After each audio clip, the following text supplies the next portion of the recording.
Once upon a time, in a coastal village surrounded by cliffs and flowering meadows, lived a humble fisherman named Elian. He was poor, but honest and hardworking, and spent each day casting his net into the glittering sea, hoping for a good catch.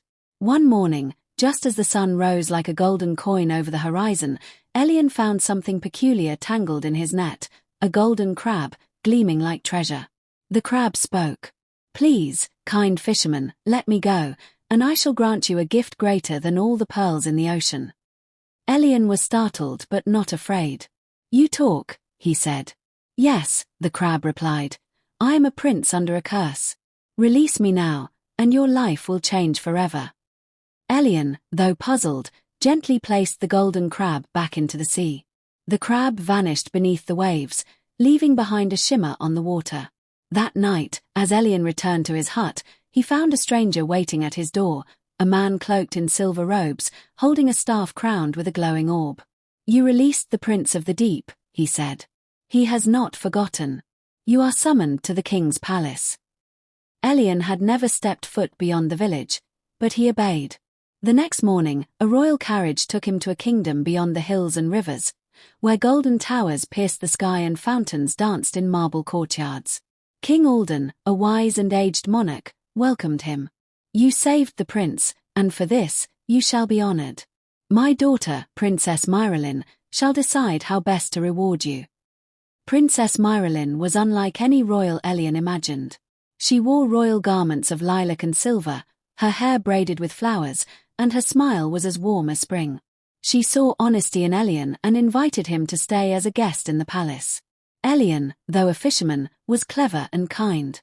Over the next few weeks, he and the princess walked through the royal gardens, by walls lined with blooming vines and fountains that sang in the moonlight. Slowly, a bond formed between them, though many in the court whispered behind their backs. One day, the king announced a grand tournament. "Whosoever wins," he declared, "shall claim a silver apple, a symbol of the princess's favor. Win it thrice, and you shall win her hand." Noblemen, princes from neighboring lands, and knights adorned in silver and steel lined up to prove their worth. Elian, feeling the stirrings of love, decided to try. But how could a fisherman compete with warriors? That night, he wandered the castle woods, where moonlight touched the earth. Suddenly, a rustle came from the shadows. The golden crab appeared once more, crawling near his feet. "Elian," it said, "you released me. Now I shall help you." With a shimmer, the crab raised a golden stick in its claw. "Touch this," it said.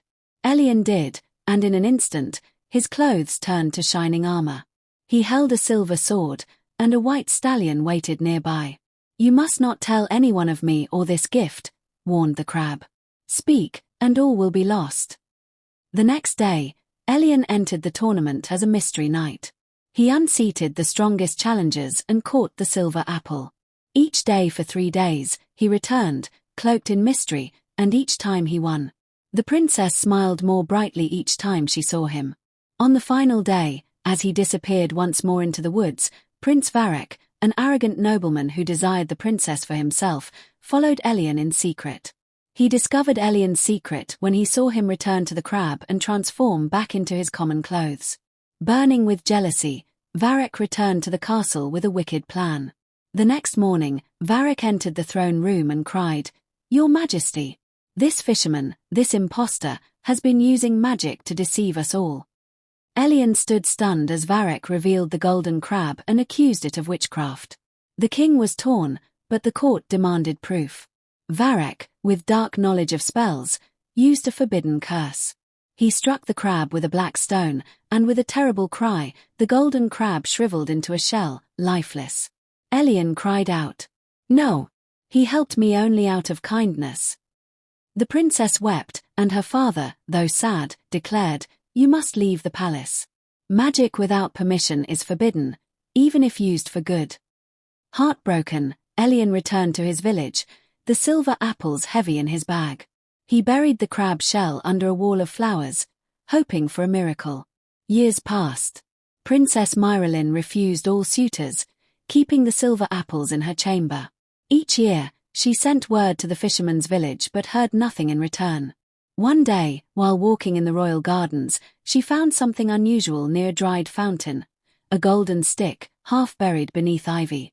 As she picked it up, a whisper brushed her ear. "Find the cave, the eagle waits." With determination, Miralyn disguised herself and left the palace at night, following the wind and stars. Through forests and across rivers she traveled, until she found a hidden cave, carved into the side of a mossy cliff. Inside, glowing stones lit the darkness. A giant eagle, with feathers of bronze and eyes of flame, perched in the center. "You bear the golden gift," it said. "You may enter." The eagle moved aside, revealing a chamber filled with the scent of sea and salt. In the center lay a pool, and in it floated the golden crab, no longer lifeless, but not fully alive. "I have waited," the crab whispered. "Only one who truly loves may lift the curse." Miralyn touched the crab with the golden stick. A storm of light burst from the pool, shaking the cave. The crab grew, unfolded, and transformed before her eyes into a tall young man with eyes like the sea, Prince Selim, heir to a hidden kingdom beneath the waves. "You broke the curse," he said, "with love that remembered." Prince Selim then told her what the curse truly was. He had once betrayed a sea spirit's daughter out of pride, and for that, he was turned into a crab until one selfless act of kindness set him free. Elian's compassion had begun the unraveling. Miralyn's love had completed it. "I must find him," she whispered. Selim summoned the winds and brought her to Elian's village. There, they found him still by the sea, older, quieter, but with eyes still watching the horizon. When he saw them, he fell to his knees, stunned.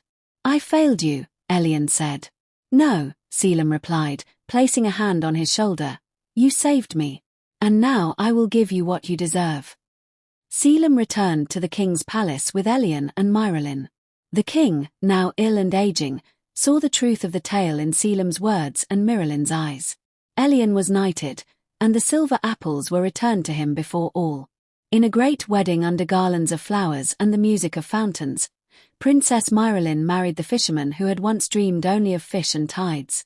Prince Selim, now king of the ocean realms, blessed them both. The eagle flew overhead, casting petals from its wings.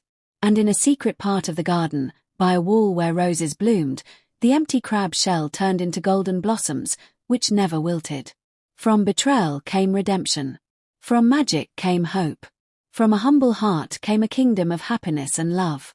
And so, the fisherman and the princess lived not just happily ever after, but wisely, kindly, and forever together.